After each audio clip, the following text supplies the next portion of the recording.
at the second 100-year birthday, we thought that we would extend a cause we were very passionate about, and that has been to set aside and protect as much of the natural beauty of this state as we can forever for the benefit and enjoyment of future generations. So last October, Governor Daniels appointed 15 highly talented leaders from throughout the state to serve on this commission.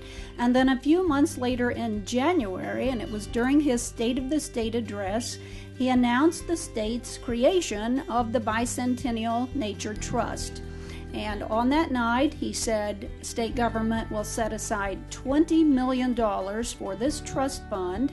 The trust fund will be used to provide a match to local communities and organizations that pursue new or expanded parks, trails, and wetlands. And he also announced at that time that we expected to receive many private contributions of land and money toward this effort. This particular acquisition is so remarkably unique to me. First of all, the property itself is spectacular, and I'm going to be one of them at some point, but I'm very jealous in advance of all the folks who are going to come down and rent those cabins and have probably the most peaceful and idyllic getaway they possibly could. But the fact that this particular property is so remarkable, and then most important of all, the man who's given it, and the man who has given us this opportunity to come here and committing this beautiful treasure to the future of our state is just so in keeping with the life that you have led.